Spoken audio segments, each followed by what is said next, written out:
Então, entramos aqui ao vivo, vamos aguardar as pessoas começarem a entrar. Iniciando em alguns instantes. A segunda live sobre o uso frequente de analgésicos. Pronto, voltei. Conexão estava ruim aqui. 3 pessoas, 5. As pessoas estão começando a entrar. Boa noite. Boa noite, pessoal. Nossa segunda live da série de 7 lives sobre psicoeducação e enxaqueca para pacientes, organizado pelo Comitê de Psicologia da Sociedade Brasileira de Cefaleia e pela Abraces, Associação Brasileira de Cefaleia em Salvas e Enxaqueca, Associação de Pacientes. Boa noite, as pessoas estão entrando, um minutinho. Boa noite, pessoal. Sejam bem-vindos. É um prazer estar aqui. A gente tem o tema de hoje, um tema super importante, que é sobre o uso de analgésicos. Parabéns aí ao Comitê de Psicologia da Sociedade de Cefaleia. As meninas aí vêm fazendo um trabalho sensacional, já fizeram outros eventos anteriormente, né? E tem percorrido aí um campo bastante importante dentro da área das cefaleias, que é a interferência, né, a relação com os aspectos do estado mental, de saúde mental. Então, por que a gente também coloca esse tema aí de uso de analgésicos, né? Porque, primeiro, é um problema frequente, né? O uso frequente é um problema frequente. Os pacientes, eles podem, muitas vezes, serem taxados, né? E podem realmente sofrer com um uso inadequado, e a gente precisa também falar um pouco aí da terminologia, né, para definir cada um desses tópicos, porque existe um problema de classificação, né?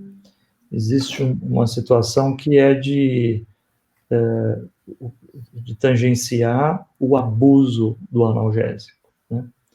E aí existe na psiquiatria, na psicologia, o problema das doenças por abuso de substâncias, né? Nesse pacote todo entra o abuso de álcool, de drogas outras, de maconha, de cocaína, e abuso de substâncias outras também. A maior substância aí que é abusada no mundo inteiro é o opioide, né? Então, a gente no Brasil não vive uma situação tão impactante assim, né? Nos Estados Unidos, eles vivem uma crise tremenda relacionada ao opioide, né? De várias mortes, assim, realmente uma repercussão na saúde pública enorme, né? E isso acaba interferindo também, né, no mundo das pessoas que sofrem com dor de cabeça, com cefaleias, porque acaba tendo uma prescrição muito liberal e de certa forma, errônea, né, nos Estados Unidos, de muito opioide. Então, existia, né, anteriormente, uma liberdade enorme, assim, qualquer dorzinha, opioide, opioide, opioide. E aí acabava a gente vendo uma situação negativa relacionada a um uso inadequado de opioides, né? Então, existe um conceito já muito bem estabelecido na neurologia, na área de cefaleias, que é de evitar a prescrição de opioides, né? Mas este problema também, ele meio que inundou o uso de outras substâncias, de outros analgésicos que são usados para o tratamento agudo. Então, existe uma categoria de doença que é classificada como a cefaleia por uso excessivo de medicações. Tá? Então, e aí tem um debate, né, na literatura sobre isso, mas vamos entender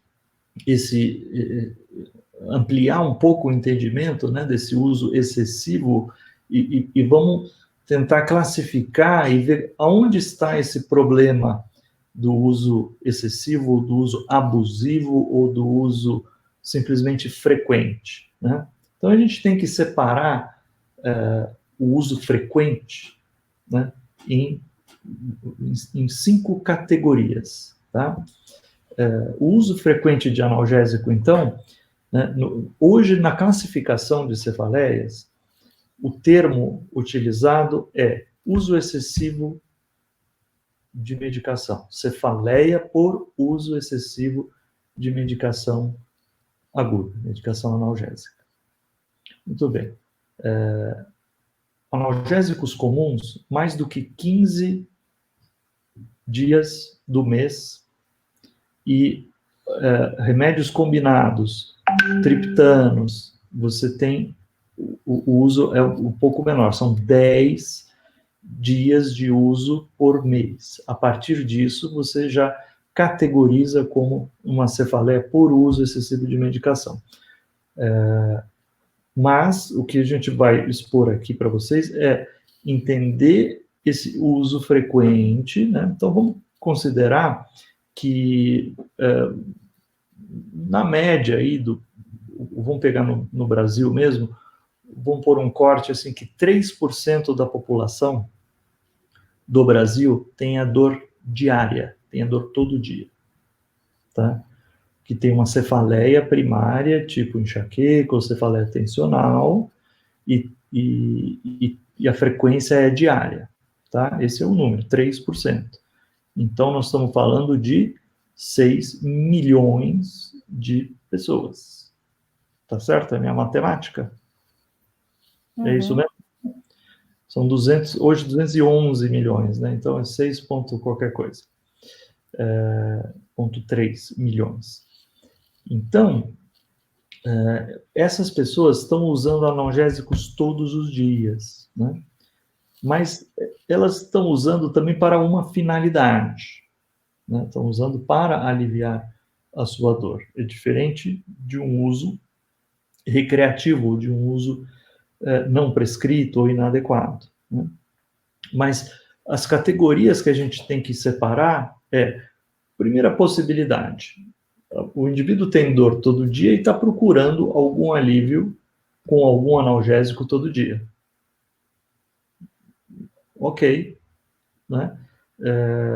Isso não é a causa da dor de cabeça, é simplesmente a consequência. Em que outros modelos, em que outras doenças isso acontece? O indivíduo tem o intestino preso, ele tem que tomar um laxante todo dia. O indivíduo tem asma, ele tem que tomar uma bombinha todo dia. Ou seja, existem outras doenças que os pacientes fazem uso de medicação sintomática diariamente. E nessas doenças que eu dei o exemplo, não há a causa da doença não é o uso da medicação sintomática. Então, essa é uma possibilidade, tá? Segunda possibilidade, o indivíduo tem um efeito colateral da medicação, tá? Então, ele toma naratriptano, Naramig, todos os dias. E o Naramig dá uma tonturinha, dá uma sonolência. Então, ele tem um uso excessivo no sentido de que o remédio está dando efeito colateral e a conduta nesse caso, assim, na verdade, em qualquer situação, o principal conceito que a gente tem que ter é de achar onde está o problema, de trabalhar a causa ou as causas daquela dor de cabeça e encaixar um tratamento preventivo que seja, então, efetivo para evitar que venha dor de cabeça, para que aquela pessoa não precise nem tomar o analgésico, porque ele não tem dor, né? Então, o conceito de uma dor diária, o conceito de tratamento de uma dor frequente é de prevenção. Então, isso tem que ser reafirmado muitas e muitas vezes, né? A gente tem que fazer tratamento preventivo e não só apagar um incêndio com analgésicos, tá? Agora, enquanto essa pessoa está em busca de, né, e a gente também, como profissional de saúde, está tentando buscar um caminho para essa pessoa, então, parar de ter dor, ou diminuir essa dor e diminuir também o consumo de analgésico, né? Não pelo analgésico por si só, mas pelo fato dela ter menos dor, né? Para melhorar a qualidade de vida. Então, enquanto essa pessoa está nessa trajetória, ela pode, então, estar usando esse tratamento agudo com frequência e tendo efeitos colaterais. Que outros exemplos? Remédios que têm cafeína. Então, você toma muito remédio que tem cafeína, você pode ter insônia, você pode ter tremor, você pode ter mais irritabilidade, mais ansiedade, né? E, por ter essas questões todas, você pode ter mais dor de cabeça, certo? Então, por isso a gente tem que buscar também a melhor alternativa de tratamento. Prevenção, em primeiro lugar, mas também, nesses casos, quando tem efeito colateral, a gente mudar a tática de tratamento agudo, tá?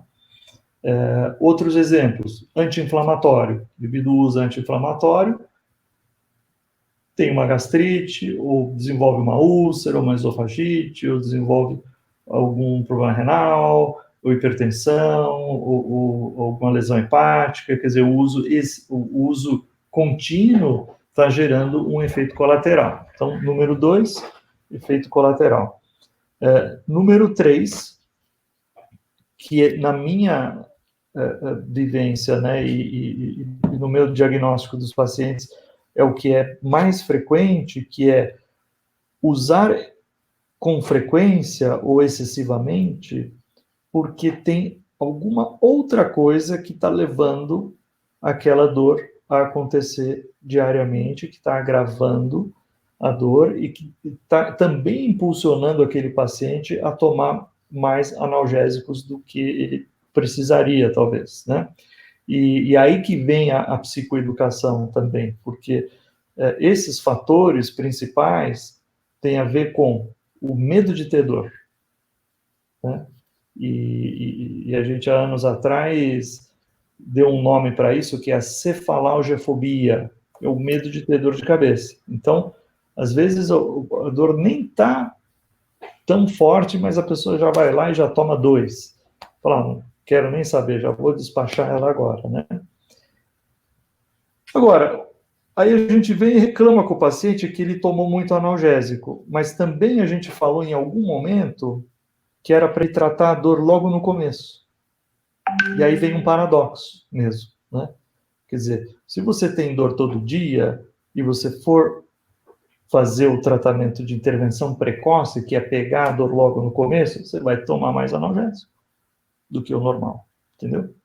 Então, às vezes a gente está pondo a culpa no paciente, né, de que ele está tomando muito analgésico, mas a gente mesmo falou lá atrás que era para fazer intervenção precoce. Então, essas coisas têm que ficar claras, né? Ok, faça intervenção precoce, mas a gente precisa particularizar o limite do analgésico a ser tomado para cada paciente, de acordo com essas categorias que eu vou colocar para vocês. Então, por que um paciente pode tomar muito analgésico? Porque ele tem medo de ter dor. Porque ele pode ter uma impulsividade. Então, ele vai lá e toma, que nem louco, em vez de tomar uma dose, vai lá e toma 4 doses, né? Então, ele não tem esse filtro de racionalizar a temporalidade do tratamento, né? De tomar um remédio, depois o outro, né? Também ele pode ter uma questão com compulsão. Pode ser uma pessoa com algum traço compulsivo e aí ele vai repetindo e vai tomando aquilo sem uma lógica assim aparente, né?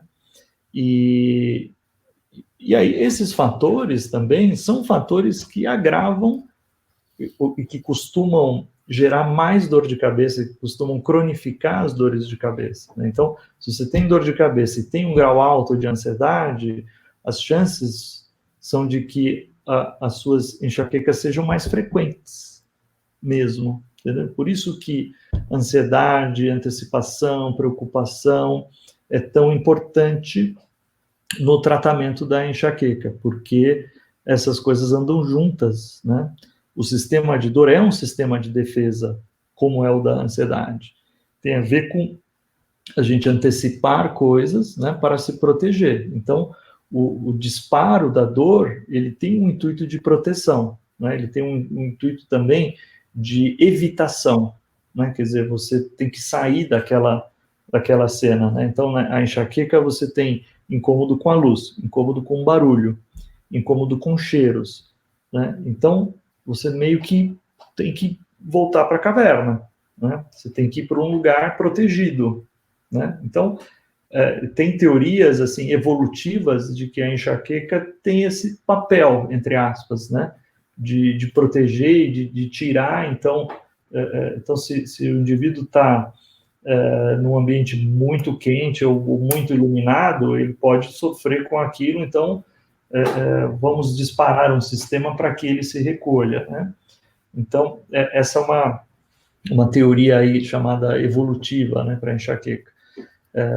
Mas, em termos de fisiologia humana, né, de fato, isso tem sentido. Quer dizer, o sistema de dor, ele está disparando com um sentido de proteção, mas ele está disparando excessivamente. E essa é a doença. Então, qual é o problema? É a buzina que disparou? Ou é o indivíduo que está percebendo uma ameaça onde não tem? Né? Então, você pode ir lá, né, no seu carro e apertar o botão da buzina sem parar, não precisava. Você podia cumprir a função de aviso só com um toquinho da buzina. Então, tem pessoas que têm o seu sistema de alarme exagerado. Aperta uma coisinha, pá, dispara uma buzina enorme, quer dizer, começa uma enxaqueca fortíssima e ela não para, né? Porque também a gente não tem o sistema de desativar a buzina, né? De desativar o alarme.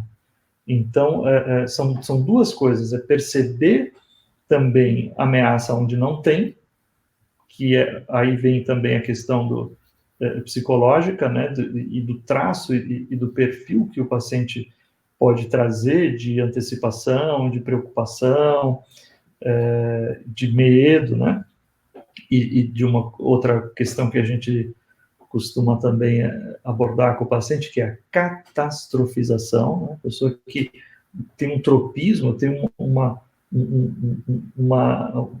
um grude assim na ideia da catástrofe, na ideia de que alguma tragédia vai acontecer, né? Então, a gente tem que abordar isso, né? São pessoas que podem ter essa tendência e precisam de um trabalho muito forte em cima de desautomatizar isso, né?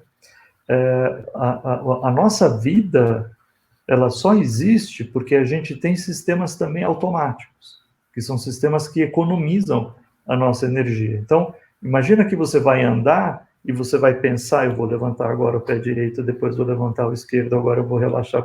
Impossível. Não dá para pensar no movimento de andar, não dá para fazer isso com direção de carro, de bicicleta, você tem que ter automatismo. E como é que você automatiza? Repetindo muitas vezes, né? Então, se a gente repete um comportamento muitas vezes, o cérebro entende que, beleza, isso aqui vai se repetir, deixa eu criar jogar no automático, né? E aí que a gente entra também em padrões de repetição de comportamentos automáticos, né, de percepção exagerada de situações e de reações também exageradas às situações, né? Então, eu sempre dou um exemplo né? Uma vez eu fui dirigir um carro na mão inglesa, né? E aí comecei a ser meio esquisito, né? Você está no banco do lado direito e é tudo trocado, você tem que ficar muito atento, né? Super desgastante, inclusive. Mas aí você vai dar você vai dar a seta para virar, né? E aí quando você dá a seta, o que acontece? Vamos ver se alguém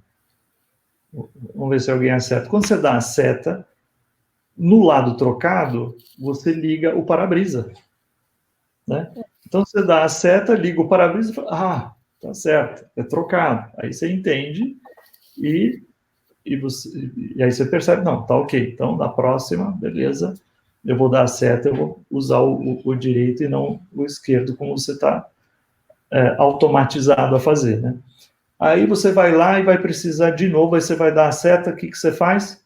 De novo você faz errado. Você já sabe, você já tem consciência, mas você faz de novo errado. Agora, quantas vezes vocês acham que a gente tem que errar sabendo que não é para fazer daquele jeito? Quantas vezes a gente tem que errar para desautomatizar e começar e passar para o lado certo, né? É de 5 a 10 vezes. Quer dizer, você faz a segunda, você fala, pô, eu já sabia. Aí você faz a terceira, não é possível. De novo, aí você faz a quarta, a quinta.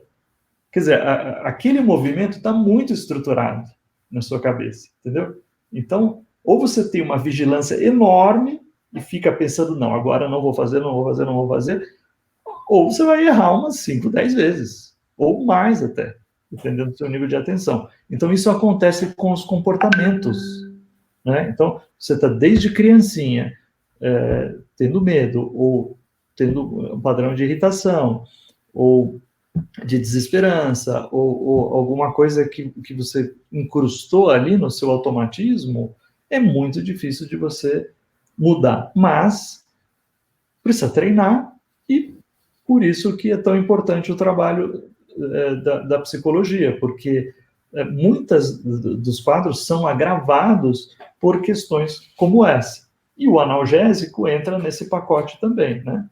Então, a gente está no terceiro item, né? Só para quem chegou agora, a gente, então, está falando aí de uma classificação do uso frequente de analgésicos, né? Primeiro, o uso frequente porque a pessoa tem dor frequente e uma coisa é relacionada à outra, mas não é o uso frequente de analgésico a causa da dor diária. Segundo lugar, o segundo item é ter efeito colateral por causa do uso frequente da medicação. Terceiro item é ter uma psicopatologia ou um traço ou algo por trás que faz a pessoa ter mais uso de analgésico. Quarto item é o fenômeno da cefaleia rebote, tá? E aí que entra uma informação interessante, né? Porque a gente não tem tanta informação, tanta evidência científica de que existe rebote a não ser para opioides, né? Existe um fenômeno chamado hiperalgesia, quer dizer, você toma um opioide do tipo codeína, ou tramadol, ou morfina mesmo. Aí você reduz a dor. Só que depois de um certo tempo, aquilo que foi para o nível da analgesia, para a diminuição da dor, ele vai para a hiperalgesia. Então você passa a sentir mais depois, entendeu? Então isso é muito conhecido no uso de opioides. Por isso que a gente evita, porque você melhora, mas depois você piora. Você vai ficar com mais sensibilidade. É claro que o uso eventual também não é tão problemático, mas a gente não tem tanta liberdade assim de prescrever opioides e não se deve mesmo usar muito opioide no tratamento agudo, né, das cefaleias. Então, assim, cefaleia rebote principalmente, né, esse fenômeno da hiperalgesia, ele ocorre com o uso de opioides. Com os outros analgésicos, também é muito difícil de você categorizar assim, né, ser taxativo e dizer que, olha, você tomou lá seu sumatriptano, seu rizatriptano, e aí você teve mais dor por causa dele, né? Muito, assim, até do ponto de vista experimental, é muito difícil de você comprovar isso, né? E aí, vamos para o quinto item, que é o item, que é aí o uso, na verdade, abuso de substâncias, né? Então, a gente deveria, então, utilizar os critérios diagnósticos do DSM, né, que é o tipo de diagnóstico que a gente se baseia psiquiátrico para dar o diagnóstico de um problema de abuso de substâncias, né, de álcool, de cocaína, de drogas, etc. Né? E aí, ao invés do abuso de substâncias ser alguma dessas drogas, seria o analgésico. Tá? Muito raro. Muito raro. Quando tem abuso de substância, normalmente tem opioide no meio. Né? Eu mesmo nunca vi uma pessoa abusar pelos critérios de abuso de substância. E aí tem um erro que a gente comete muito, nós médicos, né? Que é, em vez de falar uso excessivo, falar abuso. Então, se é abuso, é a doença do abuso de substâncias. Né? Então, se não preenche esses critérios para o abuso de substância, não é abuso. Ou é uso frequente, ou é uso excessivo, né?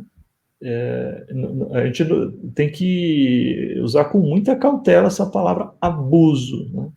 Você fala, é por abuso de medicação.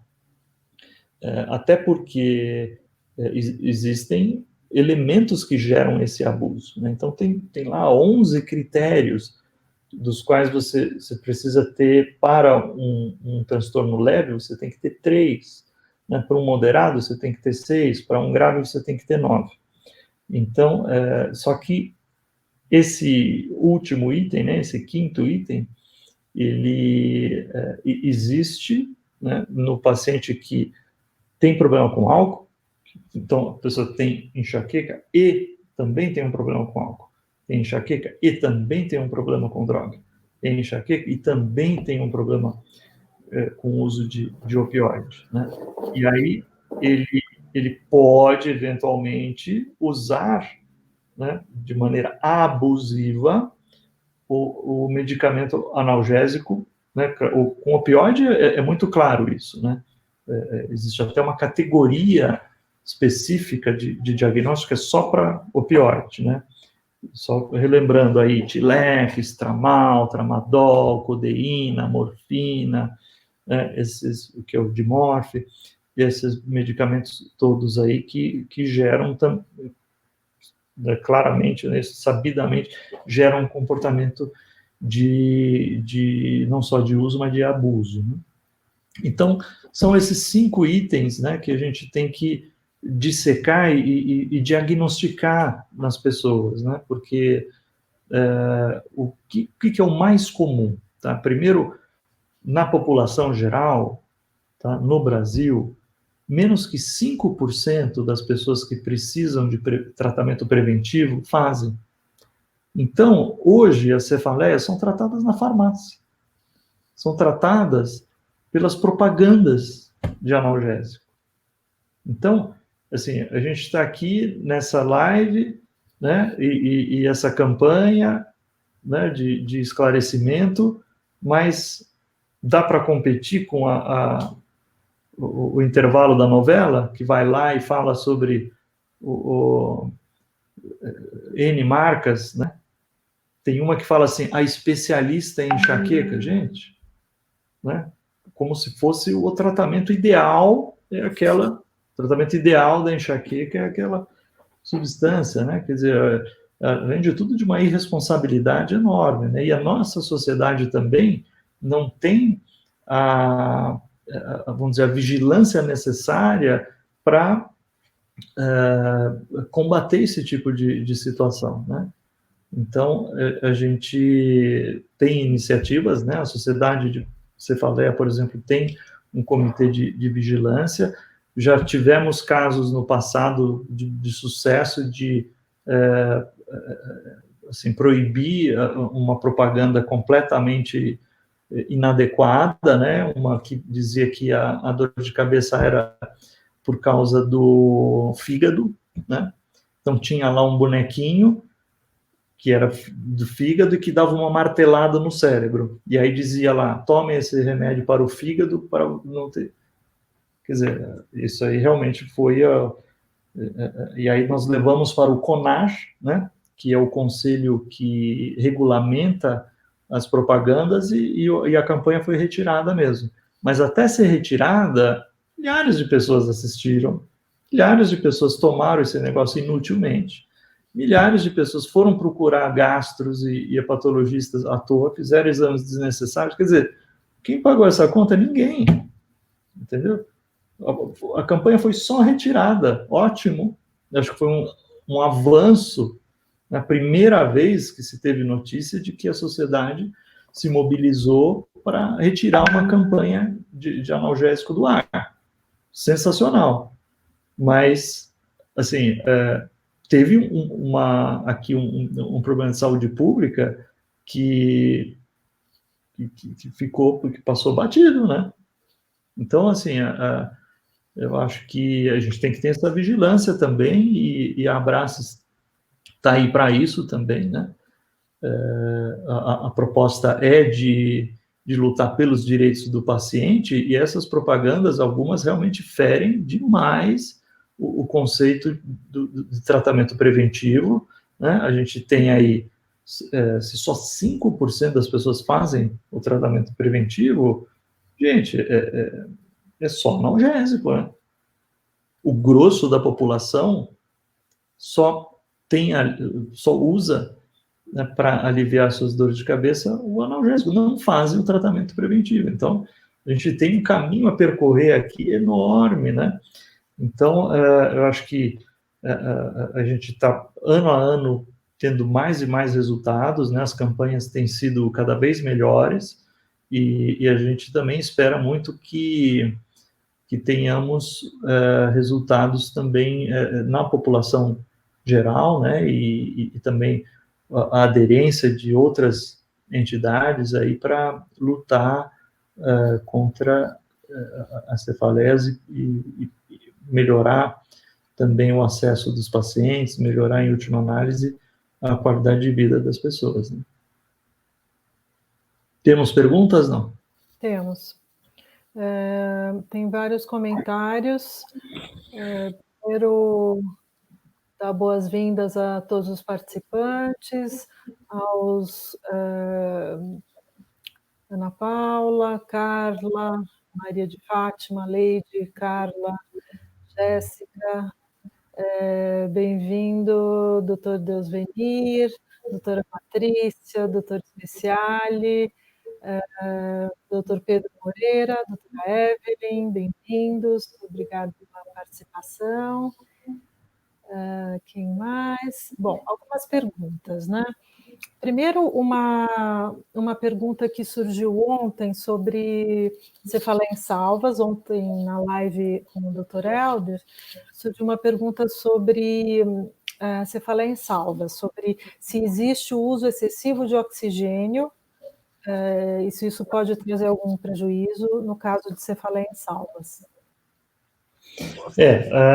Ótima pergunta, né? Porque esse conceito não se aplica na cefaleia em salvas. Não existe rebote nem qualquer efeito negativo do oxigênio. O oxigênio na cefaleia em salvas é bastante eficaz, né? Às vezes na enxaqueca pode dar certo também, mas classicamente é um tratamento padrão, assim, para a crise, para cortar a crise. Normalmente ele corta em poucos minutos, né? Quando funciona muito bem. Às vezes acontece ao parar de usar, por exemplo, 10, 15 minutos depois de parar o uso, voltar a dor. Tá? Mas isso não é culpa do oxigênio, sim necessidade de dar continuidade. Então, não tem preocupação, né, de usar excessivamente, assim, o uso é por máscara, né? Então, não tem como gerar um barotrauma, assim, uma pressão exagerada e afetar os pulmões. Então, não tem, assim, um tratamento bem sossegado, né? Bem fácil de tolerar, sem problemas quaisquer. Aí, os pacientes toleram muito bem. Então, não esquece, não tem nada de uso, Tá. de consequência negativa pelo uso do oxigênio. A Ana Paula está perguntando: eu tenho enxaqueca crônica, faço uso de analgésicos todos os dias. Não tem remédio que passe essa dor, né? E aproveitando a pergunta da Ana Paula, que seria um critério, né, de quanto de uso de analgésico por semana ou por mês é considerado um uso frequente ou excessivo, né? Então, Ana, esse corte arbitrário que a gente faz na classificação, dependendo do tipo de analgésico, é de 10 a 15 por mês, né? Mas a questão é o que a gente estava falando, assim, você talvez tomando alguma medicação ou entrando num tratamento preventivo, né, o objetivo todo nosso é que realmente a gente evite que você tenha dor, né, e que qualquer pessoa, e aí você vai usar menos analgésico, né? Assim, claro que quanto menos analgésico melhor, mas a questão não é o número de comprimidos, né? A questão é qual é a substância e o que ela vai fazer. Às vezes você vai tomar o mesmo número de comprimidos todos os dias, mas aquela substância que você está utilizando e está tomando todos os dias está te deixando você sem dor ou com muito menos dor, né?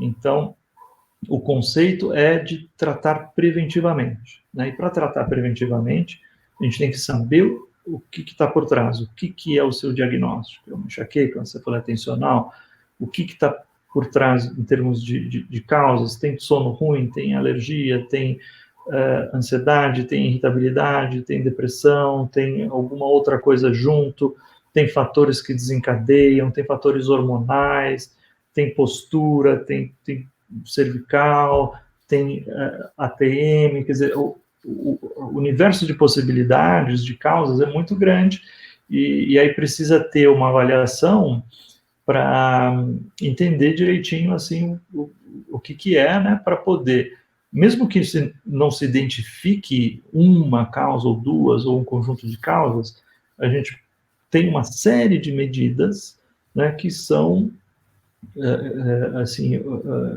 que não são específicas, são inespecíficas, né, mas que fazem aquela ideia, né, do container. Então, vamos supor que a gente tem um limiar, a gente tem um container que aí passa de um certo limite e aí transborda, e aí vem a dor, né? Então, o tratamento preventivo, o que é? Diminuir a entrada de líquido nesse container, é aumentar o quanto você aguenta, é construir também ele mais alto, né, para que transborde menos. E também aumentar o ralo para a entrada, se a entrada de desencadeantes é alta, que ela possa sair também. Então, é o conceito de evitar, né? E a gente, assim, normalmente, né, comum a gente ver o paciente ir atrás do analgésico que faz essa dor passar. Não é um analgésico, não é um analgésico que vai interromper aquilo, né? É todo esse contexto de achar as causas que estão por trás, essas causas serem trabalhadas, e aí você melhorar da dor, né?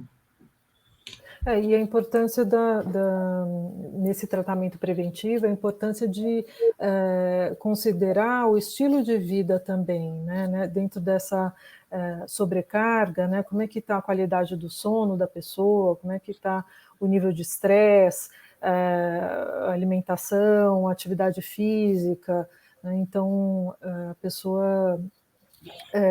nas próximas lives a gente vai falar sobre isso também, né? Sobre amanhã sobre ansiedade, depressão, enxaqueca, nas próximas sobre estilo de vida, sobre enxaqueca e sono, enxaqueca e atividade física, enxaqueca e estresse, e técnicas para o que o Dr. Mário estava comentando sobre essa importância da regeneração no momento de retirada daquele estímulo estressante, né? No início de uma crise de enxaqueca, né? A importância da pessoa se retirar daquela situação de estresse e se dar esse tempo para esse descanso, para esse reabastecimento, para esse relaxamento, né? É muito difícil para a pessoa com enxaqueca crônica, por exemplo, que é ansiosa ou que tem aquele vício em trabalho, né? É difícil ela, com uma crise de enxaqueca, parar de trabalhar ou ter algum descanso importante para ela se recuperar daquela crise, né? Ela continua, apesar de... É muito frequente a gente ver que a pessoa continua apesar da crise de enxaqueca, continua trabalhando, continua fazendo... E aí não vai ter medicação que... Vai ser mais difícil a medicação fazer efeito, né?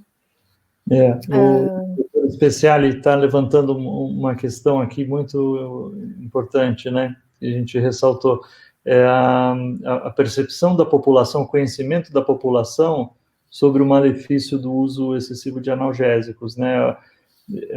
Eu acho que essa casa de assim, 95% das pessoas, né? O estudo epidemiológico que a gente fez mostrou que a pessoa não tem acesso, mas independente disso, ela provavelmente está sendo bombardeada aí pelas propagandas e está sendo bombardeada pelo conceito de que tratar dor de cabeça é só com um analgésico, não tem um conceito de prevenção, né? Então, também não é à toa que os analgésicos são de cefaleia são os mais vendidos, né? E também os que também mais fazem propaganda, né? Então, realmente, tem um entendimento muito baixo da população sobre os problemas de usar o analgésico não só excessivamente, né? Podendo levar a todas essas questões que a gente falou, os efeitos colaterais e as situações negativas, mas, às vezes, nem é tão frequente, mas aquela pessoa, ao invés de fazer o tratamento preventivo, ela vai só no analgésico e não tem a melhora da qualidade de vida que ela poderia, né? No imediatismo, né, na impulsividade, né, como você estava comentando, né? O Oswaldo está colocando aqui uma questão também, né? Nas farmácias, drogarias aí, existe um apelo para a pessoa comprar, quer dizer, ali no caixa da farmácia, está lá o Saldina, está lá outros analgésicos, né? Houve uma tentativa de tirar os remédios do balcão para as pessoas pegarem, né? Mas continua ainda a farmácia vendendo o espaço e a peso de ouro para colocar esses produtos aí, a pessoa ir lá e pedir e acabar comprando, né? Então, assim, a minha percepção é de que enxaquecas são tratadas no Brasil na farmácia, não nos consultórios médicos, né? Essa é a realidade. Então, a gente tem que brigar por isso e eu acho que essa campanha aí tem assim, todas as iniciativas muito bem-vindas. para levar essa ideia aí do tratamento, né? E hoje, 19 de maio, como Dia Nacional de Combate às Cefaleias, né? São várias campanhas hoje, várias lives, vários profissionais transmitindo essas informações que são muito importantes, né? Para a compreensão e para mudança, né? Aqui tem uma pergunta da Ana Carolina. Qual o papel do Passurta para diminuir o uso dos analgésicos para enxaqueca e qual a perspectiva de torná-lo acessível à população? O Passurta, o sal chama-se Erenumab, um composto novo que é da categoria dos anticorpos monoclonais. Existe também o Galcanezumab, que é o Engalit, e esses dois são aprovados já no Brasil. Realmente é uma nova era no tratamento da enxaqueca, são remédios bem efetivos e de fácil tolerabilidade, não tem efeito colateral. São injeções subcutâneas usadas uma vez por mês, e foram recentemente liberadas aí já para o tratamento da enxaqueca no Brasil.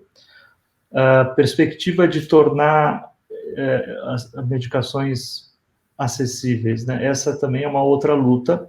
Em breve vai ter a discussão do rol da ANS e vai abrir para votação e para o público também, para as pessoas se colocarem em relação a isso, né? Então, existe a chance, né, da gente conseguir, então, que o Erenumab e também a toxina botulínica sejam incluídas no rol de procedimentos da Agência Nacional de Saúde Suplementar, ou seja, os convênios passariam a pagar este tratamento, né?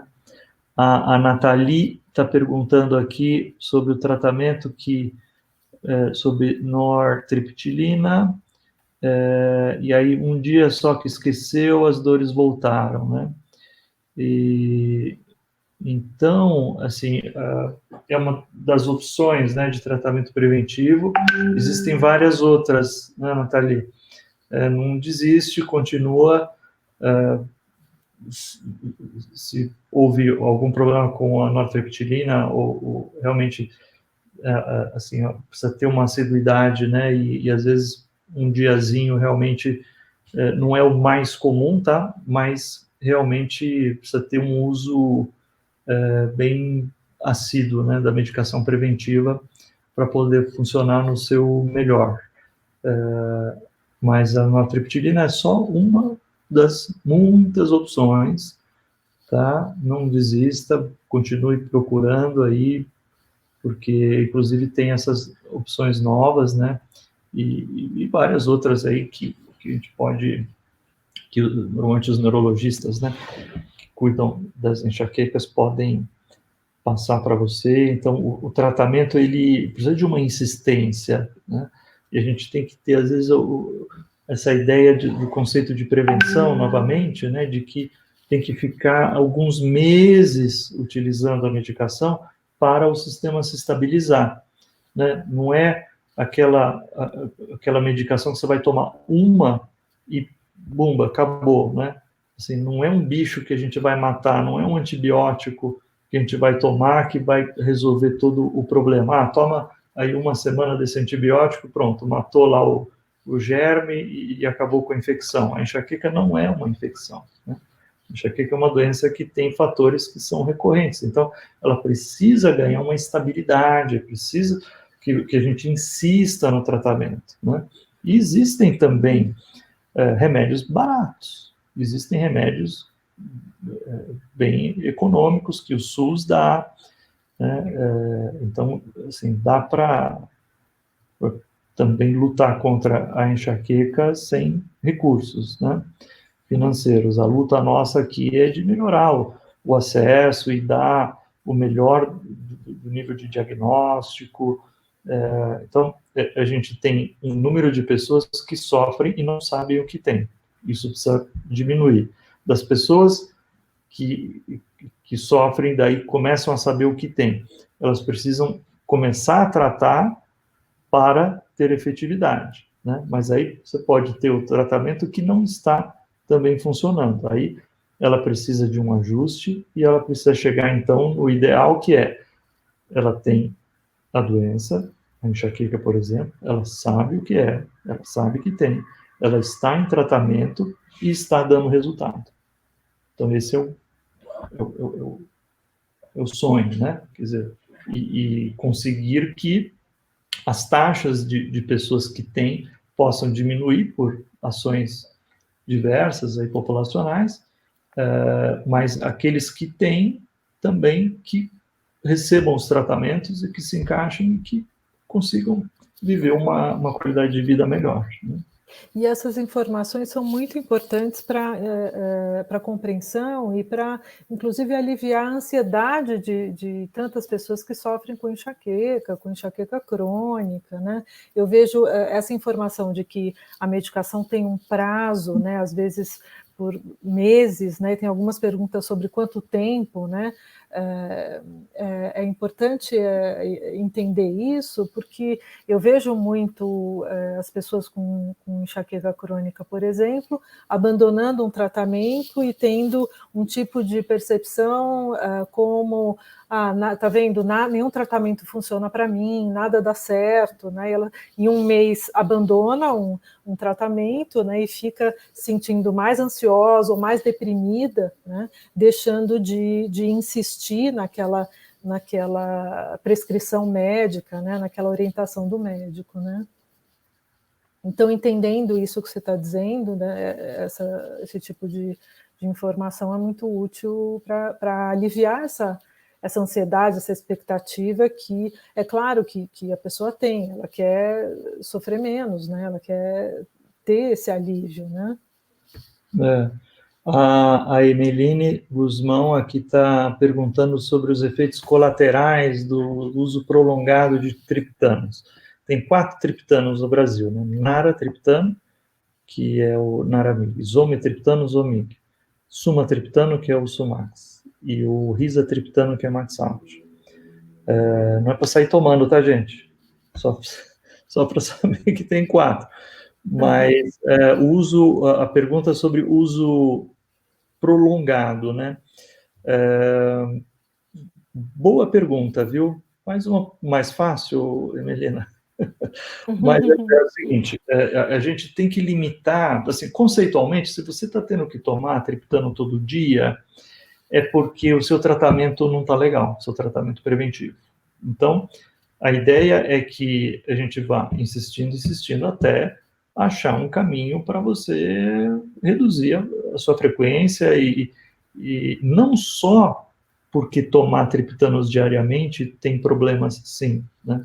Pode gerar problemas, sim, mas para você ter uma qualidade de vida melhor, né? Eu tenho pacientes que tomam o seu naratriptano todo dia e vão muito bem, obrigado, e a gente tenta diminuir, faz e dá 1000 piruetas e continua esse uso diário sendo a menos pior das iniciativas. A gente não desiste, a gente continua insistindo, né, e buscando sempre outras formas, mas tem um estudo que avaliou só por 3 meses, um estudo americano, que avaliou naratriptana por 3 meses como um tratamento assim, preventivo, né? E aí eles não observaram grandes problemas. Até nesse artigo aí está um brasileiro muito assim, privilegiado mentalmente, né? Assim, o Marcelo Bigal, que é um gênio da nossa área, mora nos Estados Unidos, e assim, são só 3 meses, né? São só 3 meses, mais do que isso a gente não sabe. Então, o outro problema é o seguinte, se você tem uma carótida entupida, uma coronária entupida, o triptano pode gerar uma vasoconstrição, né? Eu já vi, sim, 2 pessoas infartarem com o uso de sumatriptano, mas eram pessoas que já sabidamente tinham coronárias completamente entupidas, né? E já tinham infartado várias vezes, e a gente tentando demover a pessoa de não usar, porque tinha um risco muito sério. Então, eventual a possibilidade, é muito eventual a possibilidade de uma isquemia aí por causa de triptano. Mas a gente não prescreve triptano diariamente, não é a prescrição. Claro, se você está numa semana ruim, ok, pode dar uma esticada de um outro triptano a mais do que o recomendado, mas esse aumento do uso tem que ser notificado para o seu médico para ele saber que a ideia de prevenção não está legal. Aconteceu alguma coisa, que senão você vai ficar tomando triptano aí direto e vai ficar sofrendo em primeiro lugar, essa é a principal questão. Em segundo lugar, vai estar tomando um remédio que não é o adequado, que não vai resolver a sua solução, né, o seu problema, não é a solução do seu problema, e eventualmente esse uso frequente aí pode te gerar situações, né? Pode dar efeitos de tontura, de sonolência, de desequilíbrio cognitivos e também efeitos relacionados à vasoconstrição, né? A piora da circulação do sangue no organismo como um todo. Aí a Renata está falando do canabidiol, né? Canabidiol pode tratar enxaqueca. Eu já tentei assim com alguns pacientes na época que começou, mas o canabidiol é muito difícil porque qualquer remédio, a maioria dos remédios tem o seguinte: dose pequena, efeito pequeno; dose alta, efeito mais alto. O canabidiol não é assim, não tem a chamada cinética linear. Ele tem uma cinética em U. Então, você dá primeiro, qual é a dose que a gente dá para enxaqueca? Não sabemos, não tem estudo suficiente. Então, X a dose, aleatória, né? Assim, podemos até ter uma ideia, assim, mas é completamente experimental. Aí você deu e não foi tão bom. O que você faz? Aumenta a dose ou diminui? Não sabemos também. É muito difícil de prescrever o canabidiol, não pela questão só legal de conseguir importar e esse enrosco, porque é uma substância difícil, tá? Cinética não linear, né? Quer dizer, que a gente não sabe o que fazer se aumenta ou diminui a dose. E o outro problema é que a gente chama assim um receptor muito promíscuo. O que quer dizer? O receptor de canabinoide está no organismo inteiro. Então, legal, pode ser que tenha um efeito bom para dor, mas você pode ganhar peso, pode ter uma alteração cognitiva, você pode ter depressão, pode piorar sua memória. Então, são muitos outros fatores, e esses outros também com cinética não linear. Então, é uma tragédia, assim, é muito difícil de prescrever, né? Pode dar certo? Pode dar certo, mas, assim, antes de entrar no canabidiol, tem tantas outras coisas tão mais efetivas, assim, que eu, sinceramente, assim, já tentei com alguns pacientes e tudo, mas hoje eu não vejo muito espaço para isso, não, por conta de ter outras formas, várias outras possibilidades de tratamento que eu acho que são muito mais efetivas, né? Tem uma pergunta aqui da Débora. Podemos considerar os mesmos conceitos aplicados à enxaqueca para a cefaleia tensional? Os conceitos de uso excessivo, né, de frequente de analgésico? Sim, pode aplicar sim. E agora, mais do que isso, viu, vamos entender a tensional e a enxaqueca como um espectro, né? A pessoa pode ter uma dor mais forte, que lateja, que tem incômodo com a luz, com o barulho, que tem enjoo, que é só de um lado da cabeça, com a carona da enxaqueca. E essa mesma pessoa pode ter uma dor mais leve, bilateral, que não lateja, que a luz não incomoda tanto, que o barulho não incomoda tanto, que não vê enjoo. Você fala é tensional. São duas doenças diferentes? Não. É a mesma pessoa. E aí, realmente, ela pode manifestar duas características diferentes, né? Então, se aplica, sim, a questão do analgésico e a questão também da prevenção, né? É o mesmo conceito. A Rosani comentou aqui, toda vez que tem enxaqueca, vem a depressão, né? Então, a enxaqueca está muito associada mesmo tanto à ansiedade quanto à depressão, né? Existe essa associação maior, né? Principalmente da enxaqueca crônica, e vem todas as emoções associadas, né? Com as limitações todas que a pessoa tem, às vezes perdas, né? Às vezes tem que interromper uma reunião, um trabalho, uma atividade social, né? Ou às vezes a pessoa tem uma interpretação ali daquela crise como, puxa, não tem nada que eu faça que funcione, de novo eu vou ter que parar tudo, né? Então a A gente vê frustração, né? como Uma frustração grande, né? frustração, né? Então, A, a maneira que a pessoa interpreta aquela crise, né, o pensamento que influencia a emoção, isso também pode ser revisto, né? Para isso em terapia a gente vai ver nas próximas lives esse assunto. Amanhã a doutora Thalita, psicóloga, vai falar sobre enxaqueca, ansiedade e depressão, né? E esse é um aspecto importante também, né? a Uzane está levantando uma questão aqui interessante, né? Sobre a cura. Rosane, coloca para a gente assim, qual é a sua definição de cura? E a gente vai conversar sobre isso.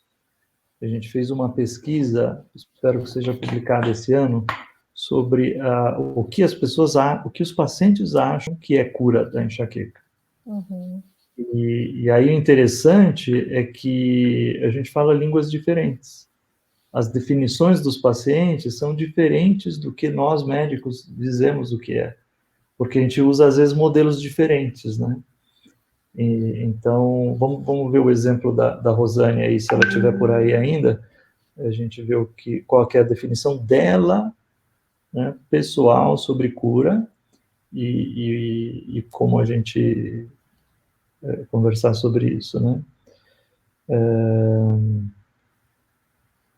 Enquanto O Andrew Pinheiro está falando sobre a tentativa de infiltração de lidocaína, né? Sim, os bloqueios de nervos são técnicas que a gente utiliza bastante para o tratamento, sim.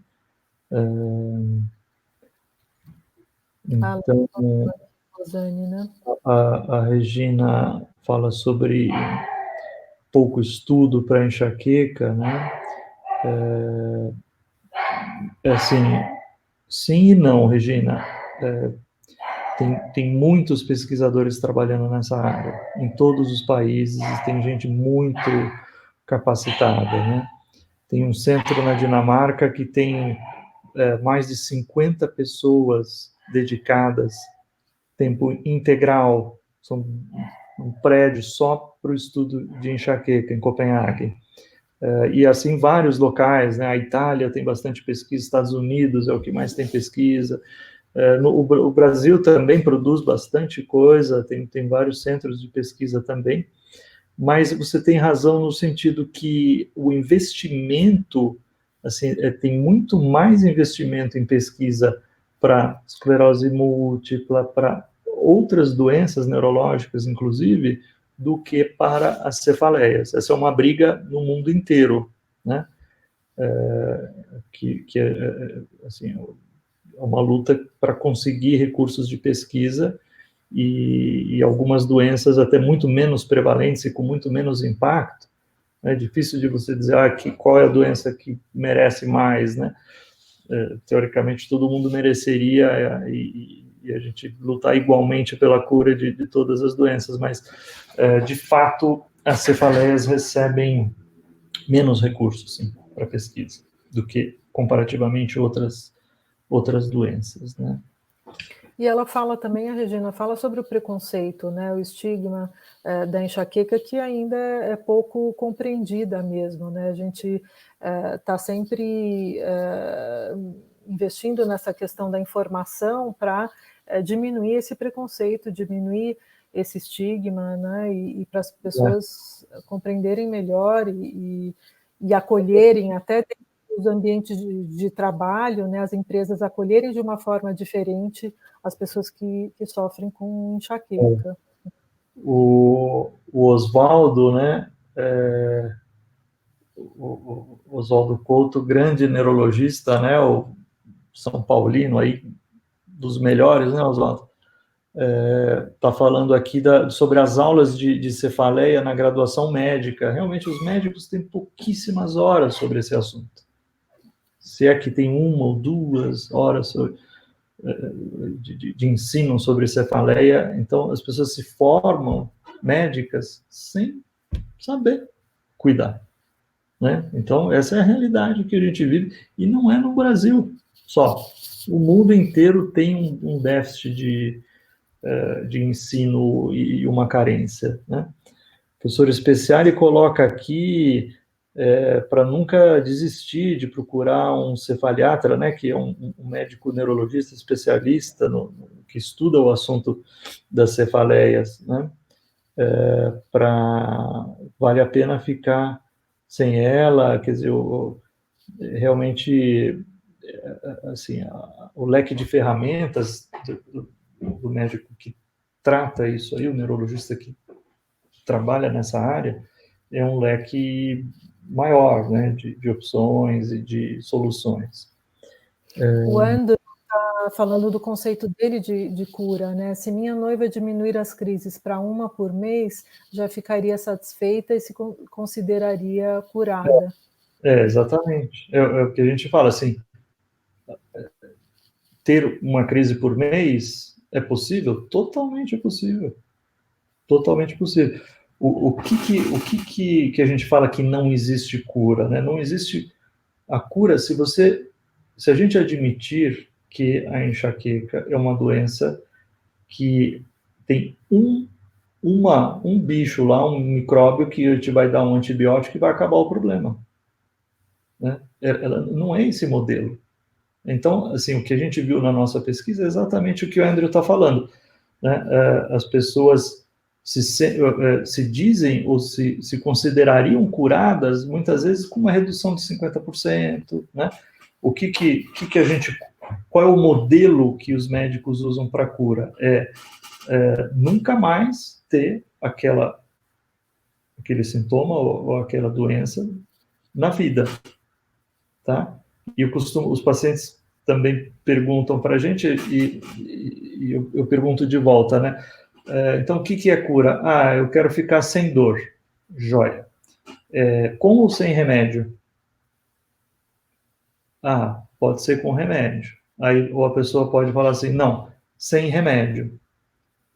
Tá, tudo bem, podemos tentar alguma coisa, então, sem remédio para você ficar sem dor.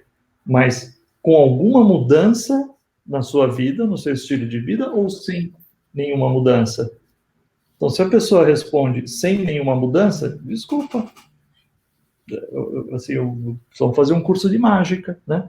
Porque, assim, existe remédio para deixar as pessoas bem sem dor. Existem medidas sem remédio para deixar as pessoas bem e sem dor, né? E existem mudanças necessárias para serem feitas, né? Também. Então, assim,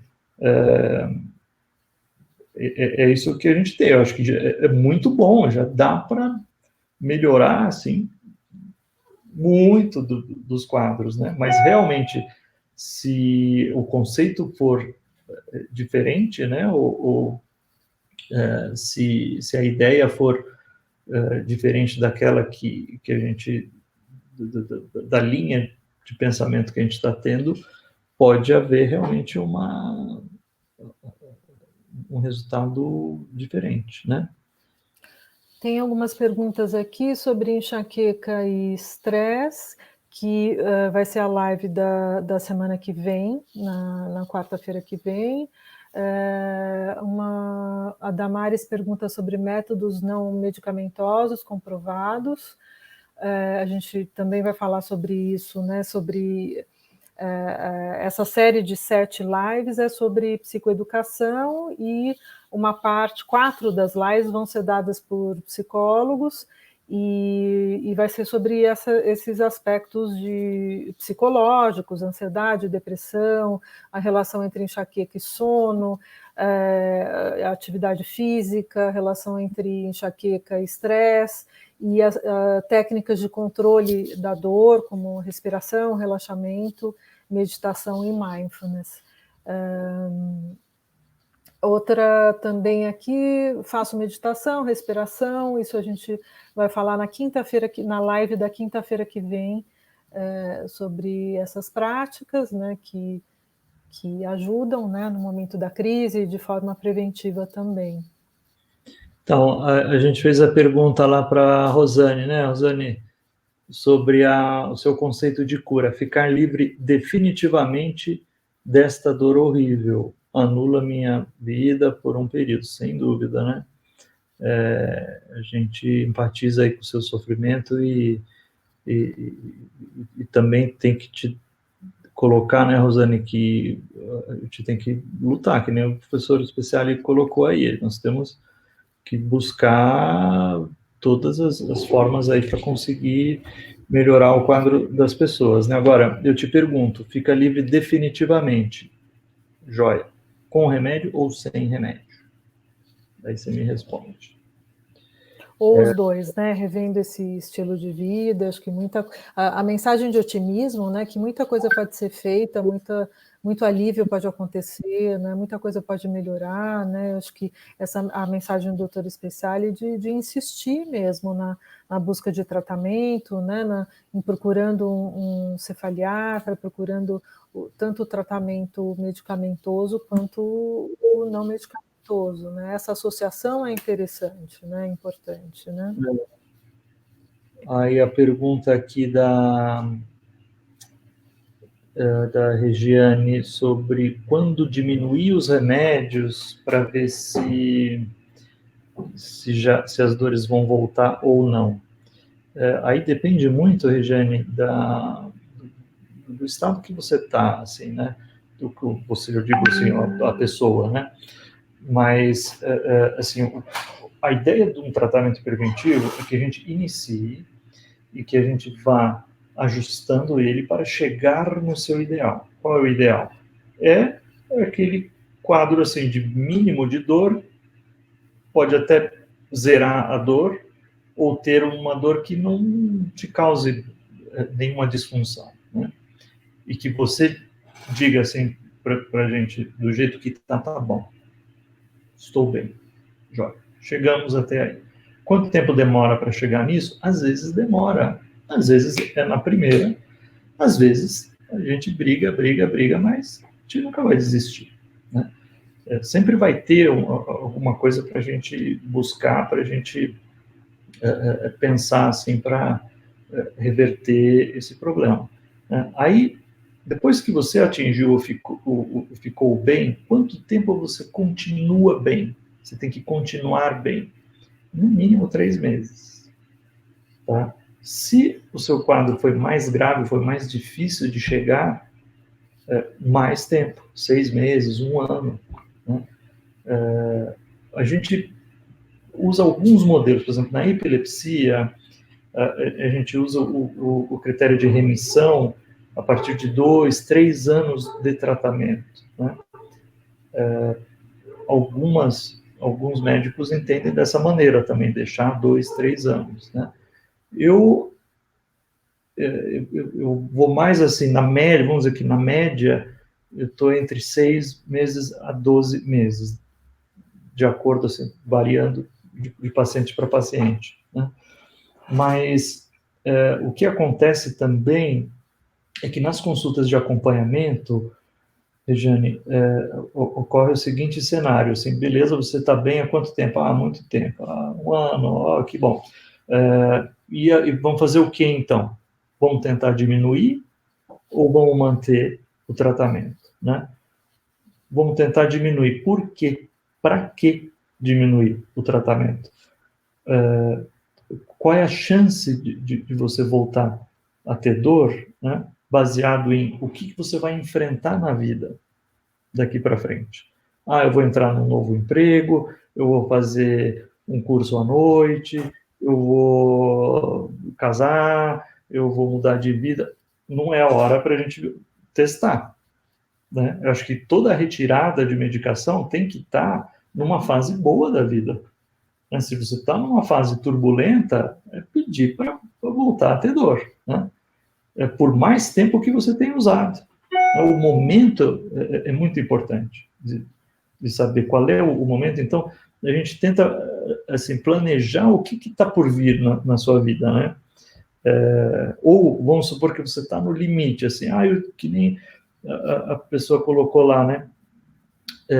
Que assim, eu deixei um dia nortriptilina e pronto, já voltou a minha dor de cabeça. Então, se você está muito no limite, se você tentar tirar, diminuir, provavelmente essa dor vai voltar, né? E aí a gente tem que pôr na balança. Ok, o que nós vamos ganhar parando o remédio? E o que nós podemos perder também parando o remédio, né? Então, muitas vezes, assim, a pessoa está há anos tomando e está tomando lá uma melatonina, uma substância lá super tranquila, ou um remédio que não está fazendo mal nenhum, que está controlando bem, poderia tentar diminuir, sim, mas às vezes a pessoa não quer também, e a gente vai dizer assim, olha, não tem razão de você parar, você está tão bem, você já sofreu tanto, você quer correr o risco? Eu não quero correr o risco. Então, é muito individual também. A gente usa uma série de parâmetros para definir essa retirada, né? E aí o que acontece muito, infelizmente, é a pessoa tirar da cabeça, né? Eu estava conversando até agora, até estava o Deusenir, né? O Deusenir lá no outro encontro que a gente estava conversando sobre uma forma de tratamento, e o indivíduo tinha utilizado aí as injeções, né?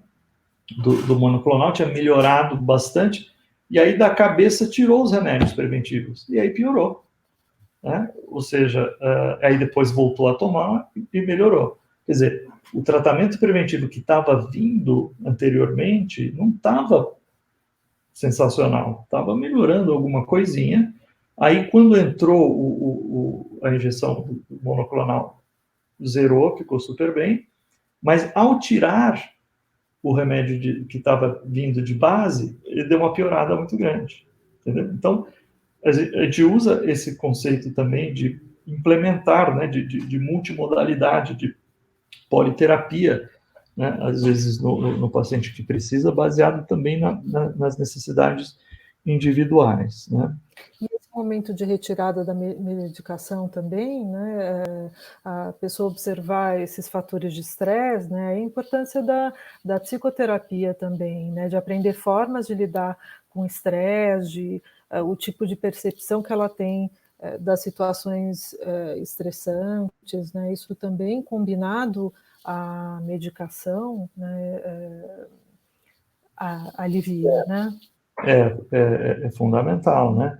E aí a ideia de gerar uma estabilidade com o remédio permite também que esses tratamentos aí não farmacológicos, né, o nível de atividade física, higiene do sono, a regularidade da alimentação, o trabalho de saúde mental, relaxamento, meditação, respiração, possa ser feito de uma maneira mais tranquila também. Quer dizer, você estando bem, é muito mais fácil de você aderir, você conseguir fazer.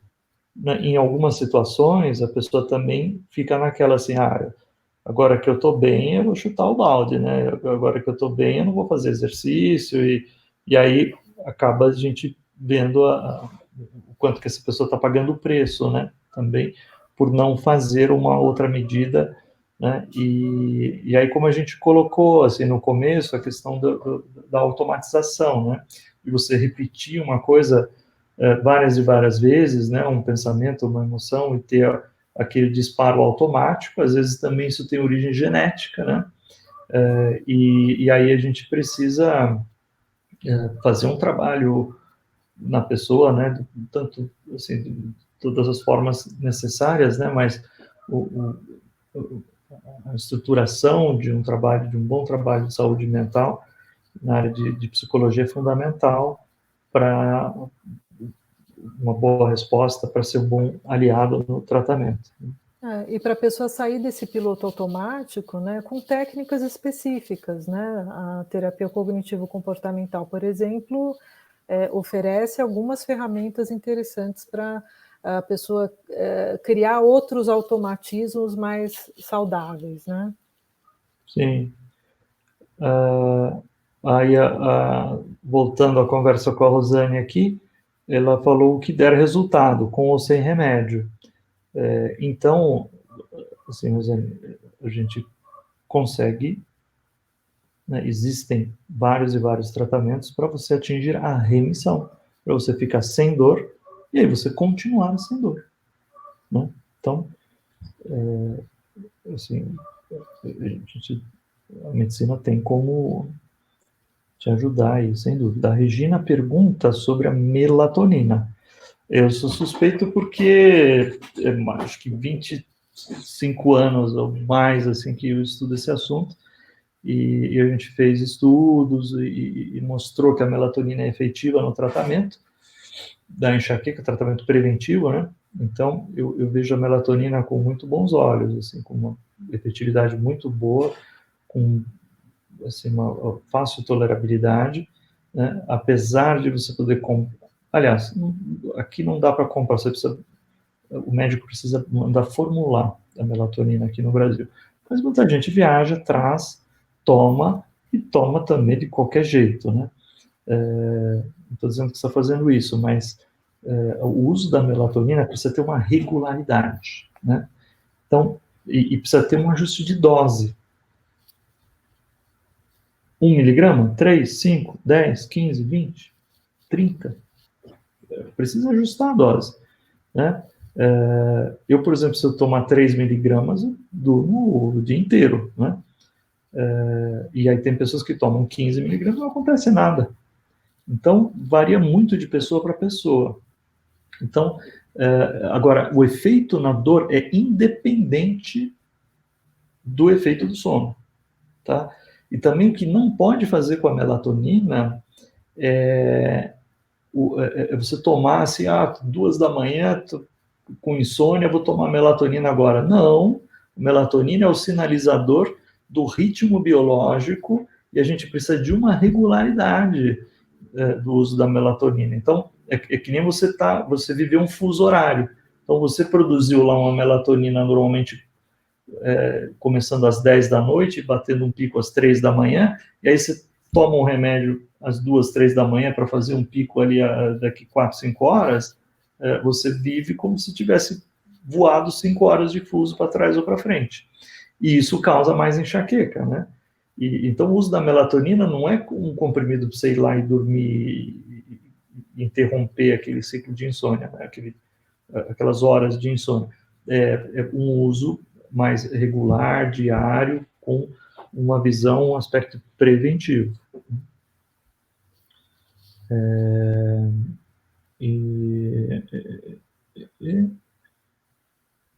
A Regiane está falando aqui que o tratamento está respondendo bem, as crises diminuíram. É isso aí, a gente sempre tem essa visão de que a resposta tem que diminuir. Assim, em estudos clínicos, tá?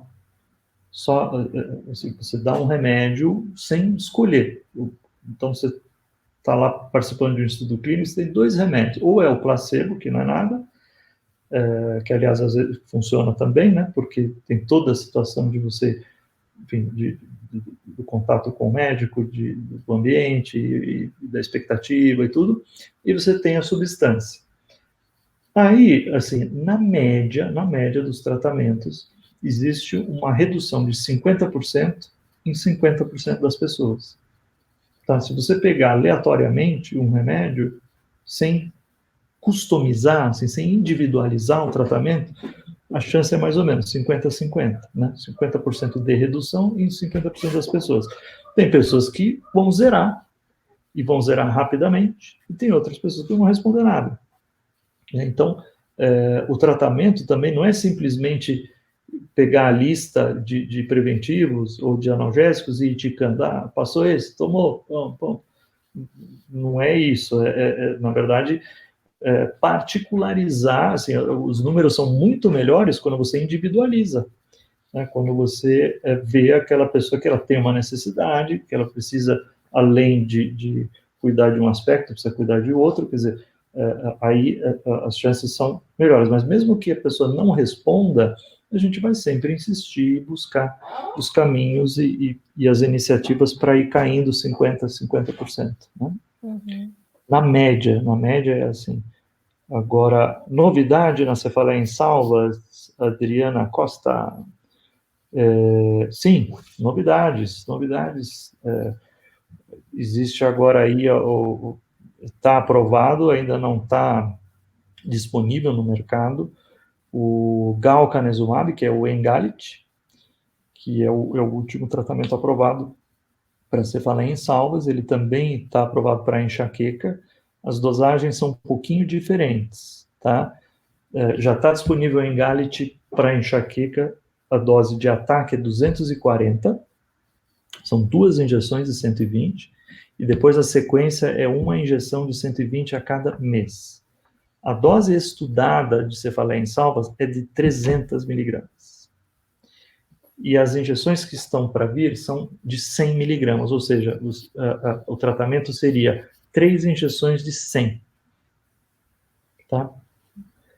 A substância é a mesma, mas, assim, é o que temos, né? Mas a gente vai ter a dosagem, em breve, a dosagem ideal aí para o tratamento da cefaleia em salvas. Fora isso, nós mesmos aí, também idealizado pela doutora Maria Eduarda Nobre, nossa colega querida e super estudiosa aí da cefaleia em salvas, nós juntamos alguma experiência com vários médicos aqui no Brasil sobre o uso do clomifeno, que é um outro remédio aí, curiosamente, é usado para indução de ovulação. Mas a gente usa em homens e mulheres, independente disso, o efeito dessa medicação é no hipotálamo.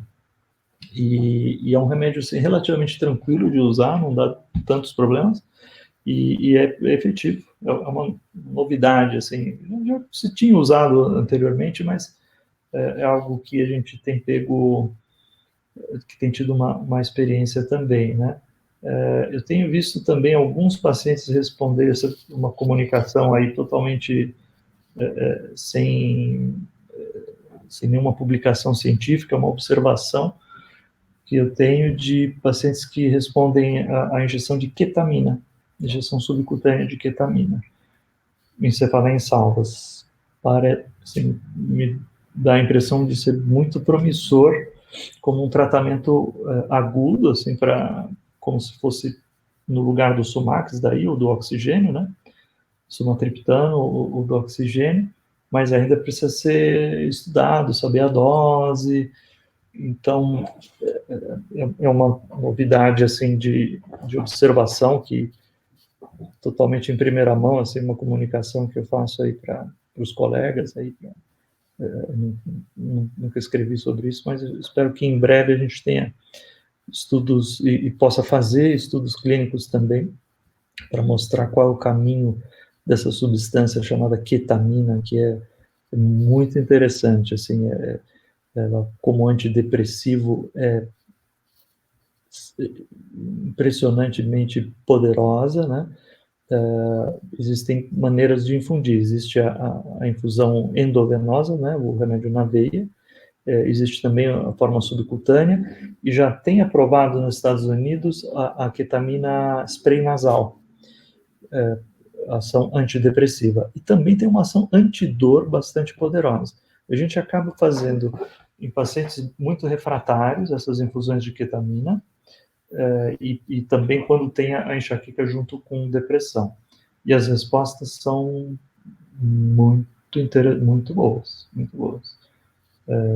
Demanda, assim, tem um certo porte, assim, tem que fazer no centro de infusão ou no hospital, é uma infusão endovenosa, assim, não é um negócio que você prescreve e a pessoa vai lá e toma. tem uma complexidade maior, mas, assim, para pacientes refratários, é algo que tem me causado, assim, uma impressão muito boa, né? Nunca procurei um neurologista por medo. A gente morde só quando está bravo. Regina, os neurologistas são bonzinhos, né? São bonzinhos. Mas olha que lindo que ela escreveu, né? Mas aquilo... Estou sentindo alguma mudança. Então, quando a gente está calmo, a gente está calmo. Quando está bravo, aí morde a sombra, né? Mas, olha, tem uma série de colegas aqui. Eu queria agradecer também ao Oswaldo Couto, o professor Speciale. Se você vê o professor Speciale falar, você quer pegar ele no colo, assim, um cara assim, de uma doçura, de uma sabedoria impressionante, né? Eu podia combinar com ele também, né, Juliane? Sem dúvida. Então, Vamos e convidar o doutor mais aí Speciale. que está por aí, o Deus Venir, a Doutora Patrícia, doutora Evelyn, Evelyn, né? Todos são médicos. doutor Osvaldo. Oswaldo, já falei. Que mais? Que mais? Mais alguém que eu estou perdendo aqui? Se tiver, põe no chat e se apresenta também, tá, gente? Estou tentando ver aqui, mas posso estar perdendo, escapando alguém que passou batido. Mas, assim, a mensagem é que, fazendo eco aqui com o que o doutor Speciale falou, né? Não vamos desistir, vamos insistir nos tratamentos, tem coisas novas, elas são caras, mas também tem formas de melhorar o acesso. Muito provavelmente, inclusive com a ajuda de todos vocês, né, participando da votação, participando desse processo do rol da ANS, a gente vai poder ter os convênios pagando Botox, toxina botulínica, e o Erenumab e o Pazurta, né? Que é um anticorpo monoclonal, uma das injeções aí subcutâneas. Então, isso vai trazer para uma gama enorme de pessoas uma melhora da qualidade de vida incrível, né? Eu soube também que alguns convênios, mesmo antes do rol, já estão aprovando alguns tratamentos. Então, assim, surpreendente até, né? Na minha opinião, assim, vários convênios têm liberado o uso do Pazurta aí para um uso mais frequente, assim, periódico, né? Temos boas notícias também, né? Temos boas notícias, sempre tem novidades, tem remédios novos para vir também. Tem uma molécula chamada lasmiditan, tem uma outra que chama ubrogepam. Assim, sempre tem coisa nova, né? Tem os devices, os aparelhos, que são coisas bem interessantes também. Enfim, tem várias opções, a gente não pode realmente desistir, né?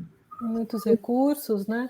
E finalizando, né, doutor Mário, a gente acompanhe as páginas da Abraces, da Sociedade Brasileira de Cefaleia, né, nas mídias sociais, que a gente sempre está colocando aí novidades, informações, e é importante acompanhar, né?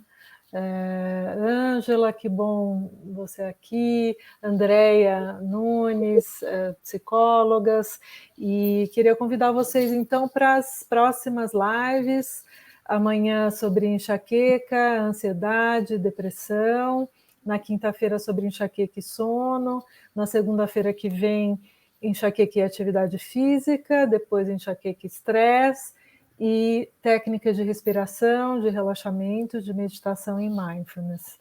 essa série de lives, então, sobre psicoeducação e enxaqueca, para as pessoas que sofrem de enxaqueca, por vários profissionais, e a gente espera a participação de vocês nas próximas, e agradecemos a presença de todos.